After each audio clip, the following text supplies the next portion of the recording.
Far beyond the reach of travelers, past the ridges of stone and rivers that bent like silver serpents, there lay a village where knives ruled all things. It was not merely that they were tools of survival, though the people used them for cutting stalks of grain, skinning the wild goats, carving wood for shelter. No, here, knives were more than instruments. They were symbols, talismans, the very bones of the community's order. The first gift to a newborn was not a cradle song but the touch of a cold blade against the brow, a gesture meant to cut away weakness.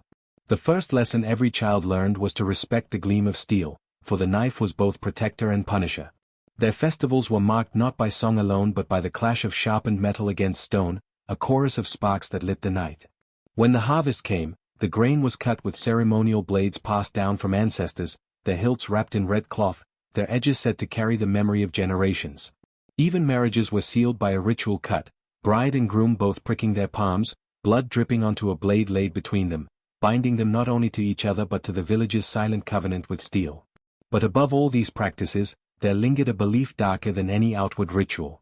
The people whispered it in the shadows of their huts, told it to their children as a warning, carved it into the wooden beams above their doors. The knife remembers blood. It was said that no drop spilled ever truly vanished, that a blade once used to wound or kill would hunger for more.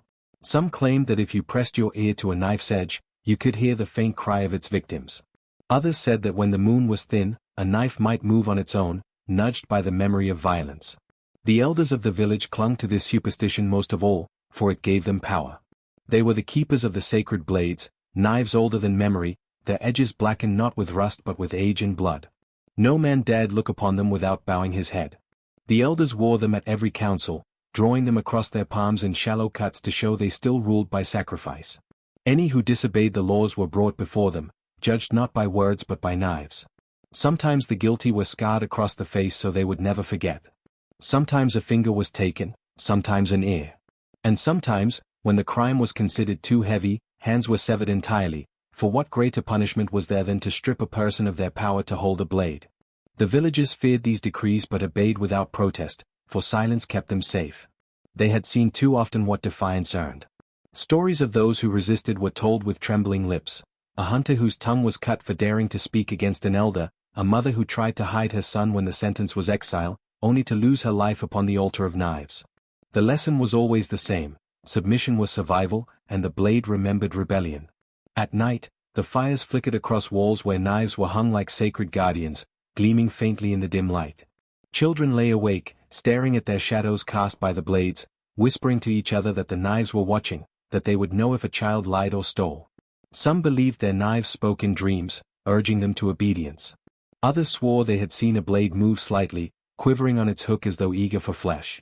Cruelty sat heavily on the village like the weight of the mountain above them. The elders ruled not through wisdom but through fear, always reminding the people of the blood price bound into their lives. They claimed the village thrived only because the knives had been honored since the first ancestors struck stone against ore. Crops grew because the knives were offered blood. Storms passed because the knives were sharpened with prayers. Misfortune, when it came, was always blamed on those who did not respect the covenant of steel. And so the people bent their heads.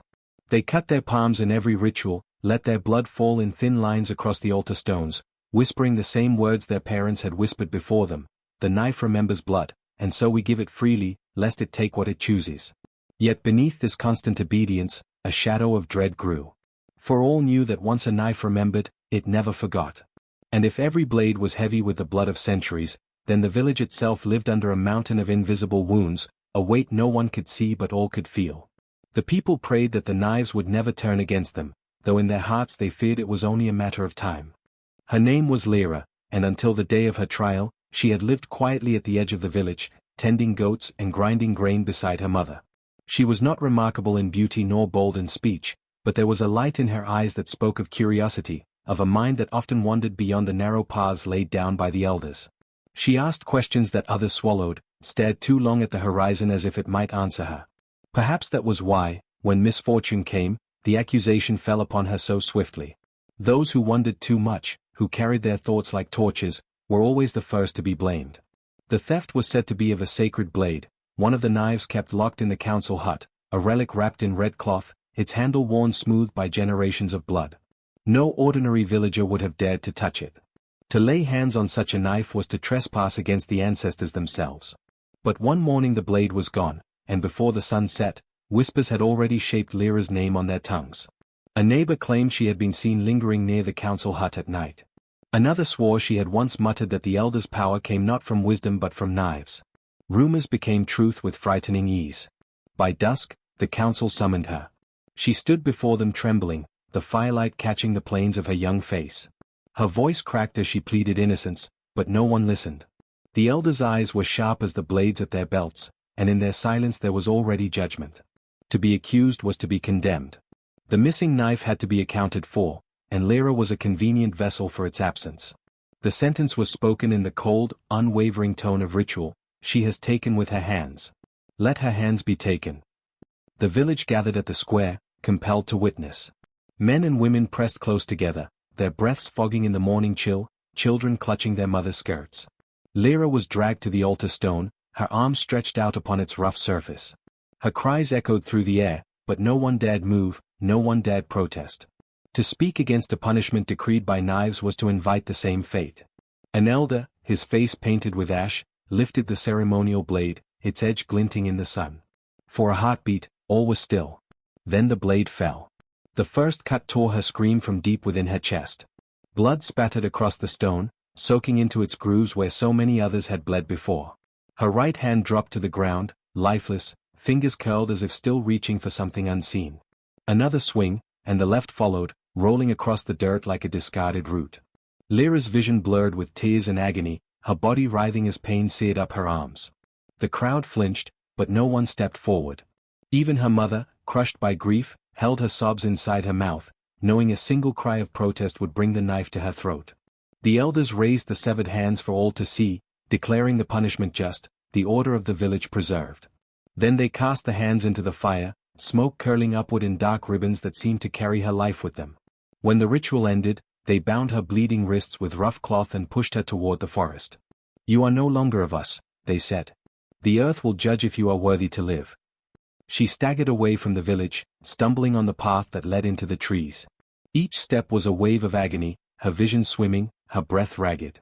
The forest loomed ahead, vast and unwelcoming, its shadows like jaws waiting to swallow her whole. Behind her, the village stood silent, its people watching from afar but making no move to help. Their eyes followed her until the trees hid her broken form, then turned away. In hushed tones, some whispered their pity. She was so young. She never seemed wicked. Perhaps it was not truly her. Yet none dared speak louder. None dared question the elders or the knives they served. Silence was the village's oldest survival, and so silence was all she received. Thus Lyra was exiled, her blood still fresh on the altar stone, her hands nothing but ash in the council fire.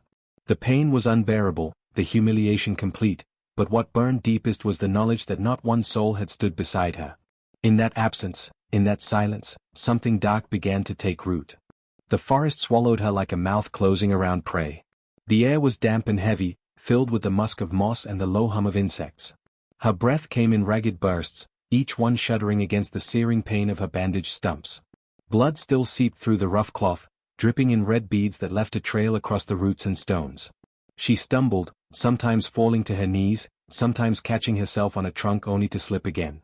The trees seemed endless, their branches tangled high above, blotting out the sun until the path became dim and dreamlike. Birds shrieked at her approach but did not linger, deer scattered deeper into the shadows. Even the smallest creatures avoided her, as though they sensed the weight of her wound, the unnaturalness of her survival. The forest did not want her, yet it did not kill her either. It only watched. By the second night, fever had set in. She lay curled at the base of an old oak, shivering despite the heat of midsummer. Hunger clawed at her stomach, thirst burned her throat. She could barely move, and yet when the moon climbed above the canopy, she noticed something strange. Her shadow, cast faintly on the ground, seemed not to follow the trembling of her body. It shifted a moment after she did, too slow, too deliberate, as though it were no longer hers. She blinked hard, thinking it was the fever. But the longer she stared, the more she saw. The shadow's arms were whole, hands intact where hairs were nothing but stumps wrapped in blood-soaked cloth. Its fingers flexed, curling into fists, then stretching again, independent of her broken body. Her breath caught in terror. She rolled away from it, pressing her face into the dirt, but when she looked back, it was still there, longer now, darker than it should have been, as if the moonlight bent unnaturally to feed it. The fever deepened. She drifted in and out of consciousness, haunted by whispers that seemed to come not from the trees but from within the ground itself. When her eyes fluttered open one morning, she found berries piled beside her, dark and ripe. She could not have gathered them, her arms were useless, her body too weak to crawl far. Yet there they were. With trembling lips, she ate them, tasting both sweetness and something bitter, like iron. The next day it was water, collected in a hollowed bark bowl. The day after, strips of rabbit meat, roasted over embers though no fire lingered. Each gift came without explanation, left by hands she did not possess. She began to look at her shadow with different eyes, not only fear but also wonder. Could it be that her suffering had birthed something that wished her to live? At times, the shadow would move when she dared not. She would watch its hands pick up stones, shaping them slowly against one another until edges gleamed sharp. She would watch it practice the motion of cutting, slicing the air, carving invisible lines that seemed to hum with quiet hunger. She told herself it was only her mind unraveling under the fever. But she ate what it gave her. She drank the water it carried.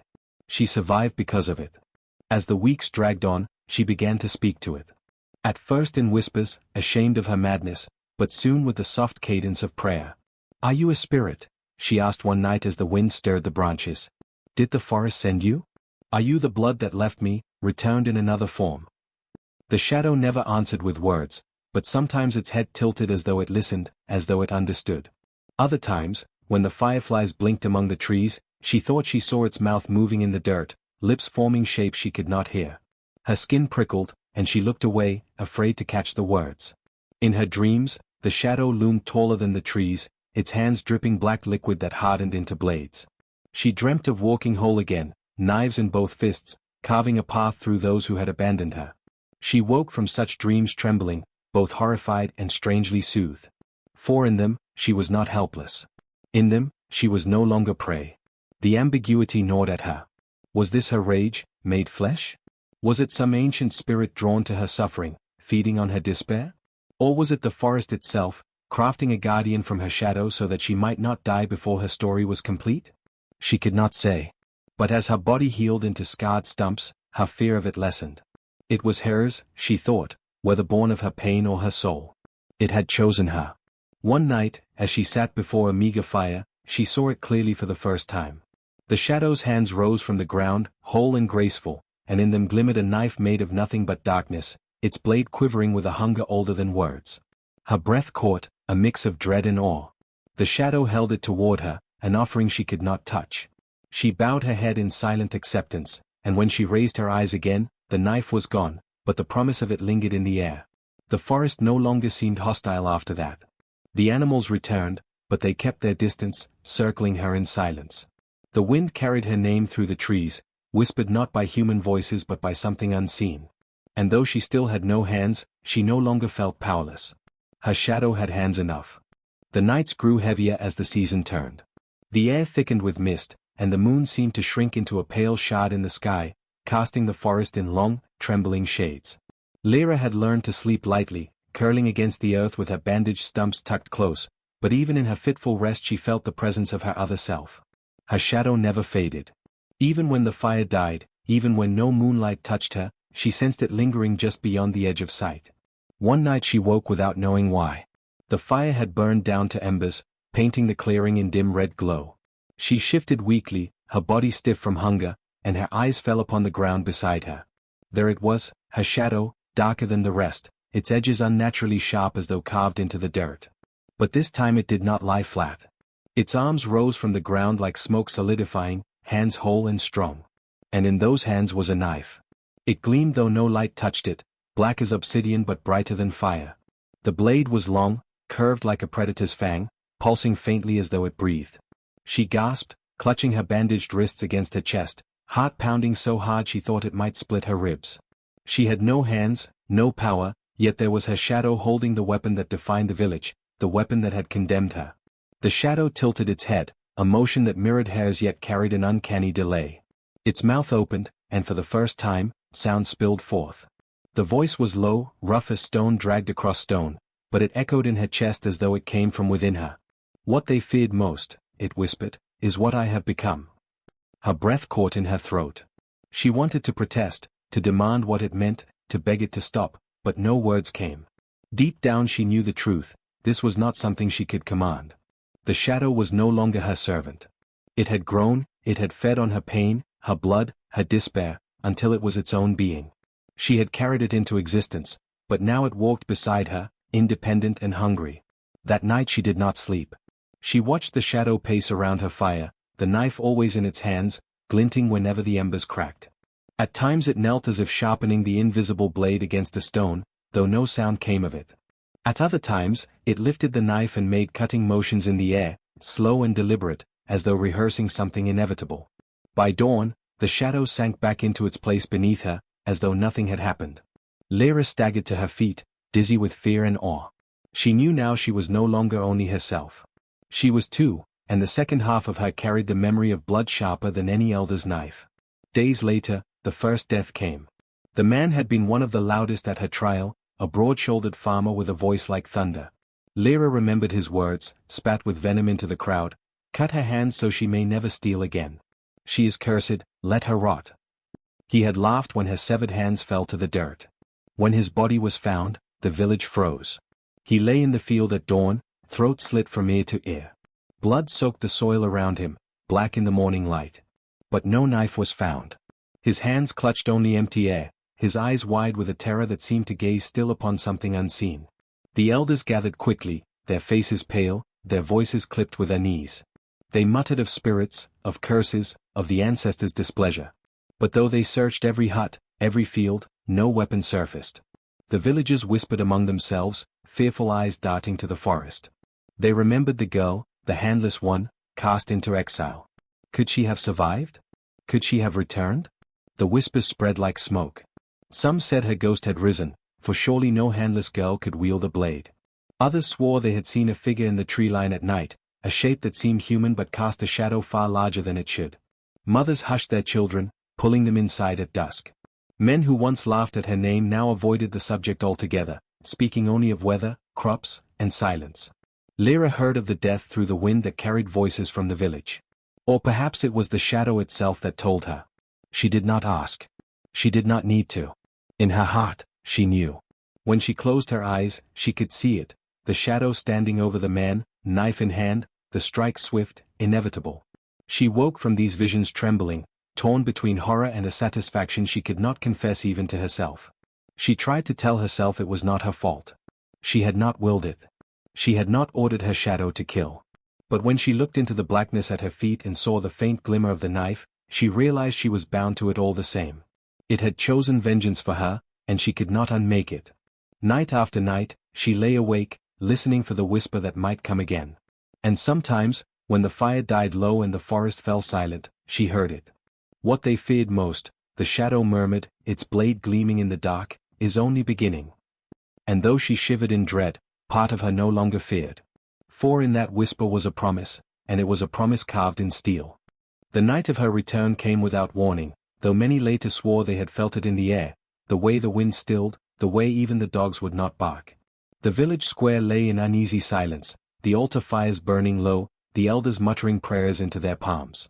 Then a figure emerged from the tree line, limping but steady, cloaked in rags the color of ash. Her face was half hidden, but the bandaged stumps where her hands had once been were plain for all to see. A gasp rippled through the villagers. Some stumbled backward, others clutched their children close. It was her. She should have been dead, left to bleed into the earth, forgotten. Yet here she was, walking with the weight of something greater behind her. Her steps were slow, deliberate, and with each one, her shadow grew longer. It stretched across the dirt, up the walls of the huts, until it loomed over the square like a storm. And in that shadow, knives gleamed. Not one, not two, but countless blades, long and short, curved and jagged, each one forged from the shape of fear itself. They shimmered in impossible angles, their edges sharp enough to cut light, their points aimed at the people who had cast her out. The villagers cried out, covering their faces, for the sight of it was unbearable, like staring into the memory of every cruelty they had ever allowed. The elders stepped forward, trying to gather their dignity. Their voices shook, but their words carried the weight of old ritual. "You are cursed," they declared. "You were cast out, and yet you return to spread false terror. You are no child of this village. The knives are ours. You have no right to wield them." But even as they spoke, the knives they carried, those few sacred blades that had not yet rusted, split in their hands. Some shattered, fragments falling uselessly into the dirt. Others bent and curled as though recoiling in disgust. The elders stared in horror, clutching their broken relics, their authority crumbling like ash. The maiden lifted her head, and though her mouth did not move, the shadow spoke for her. The voice was low and menelaid, as though every blade in the world whispered at once. The knives were never yours. They belong to every drop of blood they have taken. And now they belong to me. The villagers fell to their knees, begging, wailing, pressing their foreheads to the ground. Mothers wept, fathers tore their garments, children screamed in terror. They begged for forgiveness, for mercy, for any reprieve from what they felt pressing down on them in the dark. But the shadow had no ears for mercy. It had been born from silence, from the moment no one spoke for her. It remembered, as the knives remembered, and silence could no longer shield them. The elders tried again, raising their voices, shouting for her to be banished, condemned, destroyed. But their words were thin, fragile things. No one obeyed them. No one moved to carry out their command. All eyes were fixed on the shadow, on the countless blades that hovered, waiting. Then the knives struck. There was no sound at first, only the sudden blur of motion. Knives tore through the air, unseen yet undeniable, slicing with perfect precision. Villagers dropped where they stood, throats opened, chests pierced, blood spraying into the firelight. Screams filled the square, high and desperate, mingling with the clash of steel against flesh though no steel could be seen. The air itself seemed to cut, wind hissing as though every gust carried an edge. Blood rained on the stones of the square, slick and dark, pooling around the altar where so many sacrifices had been made before. Now the sacrifice was the village itself. The elders tried to flee, stumbling toward the council hut, but the shadow followed. Blades pinned them to the walls, carving their flesh into patterns older than words. Their cries were swallowed by the night, leaving only the gurgle of blood and the hiss of knives that struck without pause. The villagers who survived cowered on the ground, trembling, their faces pressed into the dirt. They dared not look up. They dared not breathe too loudly. The shadow moved among them, vast and shifting, knives hovering above each bowed head. Some whispered prayers, others muttered apologies, but none knew if their words would matter. When at last the shadow stilled, the square was a ruin of bodies and blood. Fires hissed where blood had splashed, sending up thick black smoke that curled into the sky. The maiden stood in the center, silent, her ragged cloak soaked at the hem. Her bandaged stumps hung at her sides, but her shadow's hands were raised high, blades dripping with invisible gore. The voice came one final time, carrying across the square, sinking into the hearts of every survivor. The knife remembers blood. And it has remembered you. Then the knives vanished, melting back into the darkness. The shadow shrank until it lay flat again at her feet. Without another word, she turned and walked away, leaving the square soaked in crimson, leaving the village broken and trembling in the silence she had once known too well. The village was never the same after that night. Where once the elders had ruled with their knives and their cruel decrees, nothing remained but silence and fear. The survivors moved through their days in hushed voices, unwilling to speak too loudly, unwilling to stir the shadow they believed still lingered just beyond the tree line. No council fire was lit in the square again, for the stones there were forever stained dark, and no one dared wash them clean. The memory of blood was etched too deep. In the absence of their leaders, the people lived cautiously, clinging to small tasks, tending fields, mending roofs, carrying water. They shared glances heavy with memory but spoke little of what they had seen. It was enough to know that the shadow had spared some and taken others, and no one could say why. The knives, once displayed proudly as sacred instruments, were hidden away. Those that had cracked or rusted were buried beneath the soil, but even buried steel seemed restless, as if it longed to rise again. No hand dared sharpen a blade without trembling. Still, the story spread. Children were raised on whispers, never betray the innocent, for shadows remember. At night, mothers hushed their little ones by telling them of the maiden without hands, who had been cast out unjustly and who returned not with flesh and steel but with a shadow sharper than any blade. Children would glance at their own shadows under the firelight and shiver, wondering what their dark twins might hold if ever they, too, were wronged. Some swore the maiden had vanished into the forest, never to be seen again, her vengeance satisfied.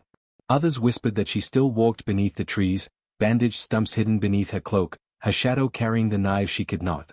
Hunters claimed to hear a soft scraping sound at night, like whetstone against iron, though no knives were visible. Farmers muttered of seeing her silhouette pass across their fields under the moon, her shadow larger than her body, stretching unnaturally along the ground. No one knew the truth, and perhaps that uncertainty was the sharpest blade of all. The villagers never again raised an accusation lightly. They looked twice at their judgments, thrice at their punishments, for fear that the knives they held might one day turn against them. Silence, which had once kept them complicit in cruelty, became a fragile shield. They were careful not to speak cruelty aloud, for fear the shadow would hear. And yet the shadow remained in their lives, even when unseen. Children avoided moonless nights, when no torch could soften the dark. They whispered that in such hours the maiden returned, searching for the next village that might betray her memory. The elders' houses were left to rot, ivy and moss consuming the walls, their splintered doors hanging open like mouths frozen in screams. No one rebuilt them, for no one wanted to claim the place where judgment had once been spoken with knives. Years turned, generations passed, and the tale only deepened. Some told it as a story of justice, others as a curse, but all agreed on one truth: shadows remember what people choose to forget. And on certain nights, when the sky was starless and the forest swallowed every sound, the villagers would bar their doors and extinguish their fires, leaving the square in darkness. For it was said that on those nights, her shadow returned, gliding silently through the village, testing the doors, searching the corners, lingering by the stones where the blood had first spilled. And though no knife was ever seen to rise again, the villagers swore they could hear it, the faintest tremor of metal, the soft rattle of blades in their sheaths, quivering as though eager to be taken up. No one dared touch them. No one dared speak. They simply listened, waiting for the sound to pass. On moonless nights, her shadow still returns, and every knife trembles to be held. The village never truly recovered after the night of knives. What dawn revealed was not simply a square drenched in blood, but a place stripped of its certainty, its order, its center. The elders who had once ruled with sharp voices and sharper blades were gone, their bodies torn beyond recognition, their council house abandoned, their authority dissolved into nothing more than stains upon the earth. No one rose to replace them. No one dared. In their place hung only silence, thick and suffocating, as though the village itself had become a grave. At first the survivors spoke little. Their lips trembled with words unsaid, their throats tight with terror. The screams of that night still clung to the walls, still echoed in dreams. Men and women woke gasping, their hands clawing at their own throats, certain they felt the edge of an unseen blade. Children whimpered in their sleep, pressing themselves close to their mothers, as though proximity could shield them from shadows that seeped beneath doors and through cracks in the walls. The people buried their dead without ceremony. They dug shallow graves at the edge of the fields, lowering the butchered bodies into the soil, whispering no prayers, lighting no fires. For what prayer could be spoken, when the gods had turned their knives against their own worshippers? What fire could purify when blood had already blackened every hearth? The villagers pressed the earth closed, patted the soil down with trembling hands, and avoided each other's eyes. No one dared say aloud the truth they all knew: the blood was not gone, it had only soaked deeper into the ground. The harvest that year was abundant, unnaturally so. Crops sprouted twice as tall, bending under the weight of heavy fruit.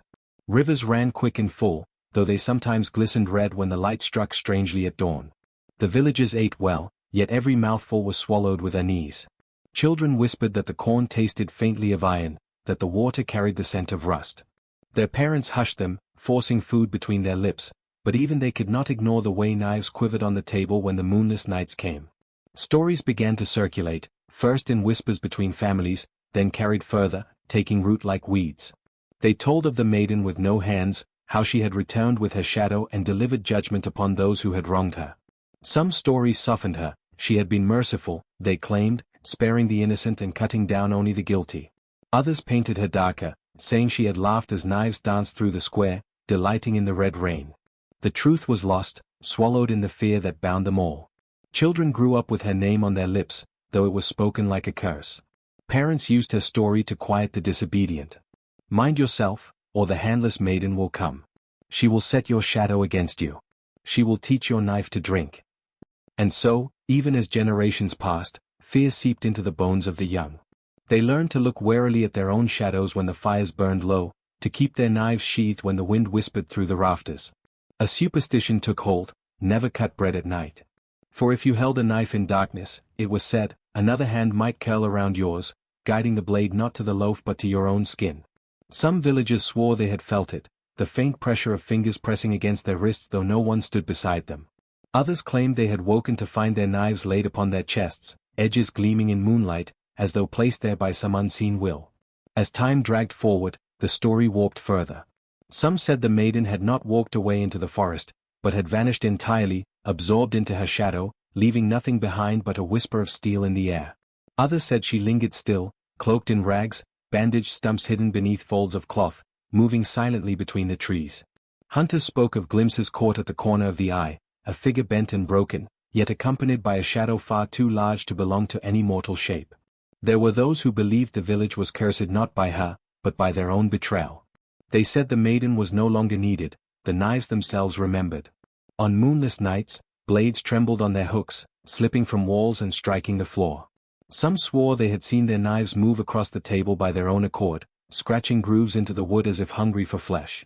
And whenever blood was spilled, even by accident, the crimson seemed to linger on the steel no matter how it was cleaned, as though the metal itself thirsted to drink again. Travelers began to avoid the place. Word spread downriver, across mountains, carried by merchants and wanderers who spoke of a village where no laughter was heard, where people glanced over their shoulders at their own shadows, where knives shivered and sang softly in the dark. Other communities gave it a wide berth, some even erasing its name from their maps, as if forgetting could protect them from being remembered in turn. But forgetting was impossible. The story had already grown beyond the village. It seeped into fireside tales told to restless children, into the muttered warnings of grandmothers, into the rituals of blacksmiths who hammered new blades while whispering prayers that the steel remained deaf to blood. Everywhere the tale traveled, the lesson followed: do not betray the innocent, for shadows remember what men wish to forget. And yet, for all it spread, the story carried no single truth. Some versions told that the maiden had willingly given herself to vengeance, merging with her shadow to cleanse the village of its cruelty. Others insisted she had resisted, that she had wept as her shadow struck down neighbor and elder alike, powerless to stop it. Still others claimed she had never returned at all, that what people saw was only guilt made flesh, the embodiment of a village's silent complicity. The shadow was not hers, they said, but theirs. The ambiguity mattered little. What remained constant, in every telling, was the warning. The knife remembers blood. And silence sharpens its edge. As seasons turned to decades, the village grew thin. Children left, unwilling to live where every shadow might turn against them. Fields lay fallow, houses collapsed into themselves, and weeds pushed through the cracks of the square where so much blood had once run. Those who remained aged into bent figures, eyes hollow, knives hidden away in locked chests. But even locked steel shivered when darkness fell without a moon. Sometimes, on such nights, those who still lingered in the dying village swore they heard footsteps in the forest. Slow, dragging, deliberate.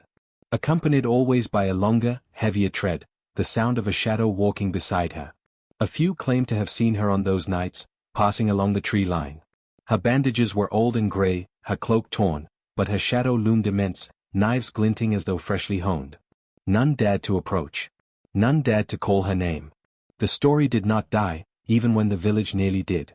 It lived on in the mouths of strangers, in the warnings of parents, in the fears that settled into the bones of anyone who held a knife too long in silence. It lived on in the flicker of shadows across walls, in the quickening of the heart when footsteps sounded where none should be. It lived on because fear has a way of sharpening memory, the same way blood sharpens steel. Some say the maiden's story was a tragedy, a tale of innocence destroyed by cruelty. Others call it justice, proof that every wound inflicted in silence will one day cry out for repayment. But the truth, as always, is swallowed in shadow. Was she victim, avenger, or ghost? Was she the handless girl exiled to die, or the endless knives of her people's cruelty given form? No one can answer. And perhaps that is why the tale endures, because it refuses to close, refuses to be clean. Because every time someone tells it, a part of them wonders if their own shadow might one night take up a knife. What is certain is only this: on moonless nights, when the fires burn low and silence presses too thick, people still shiver. They glance at their shadows, at the knives in their homes, at the empty doorways where the dark seems to breathe. And in that silence, they remember. Or some swear that on those nights, the handless maiden still walks. Her shadow stretches across the ground, knives gleaming with remembered blood. And when it passes through the village square, every blade, no matter how hidden, no matter how dull, trembles with longing. On moonless nights, her shadow still returns, and every knife trembles to be held.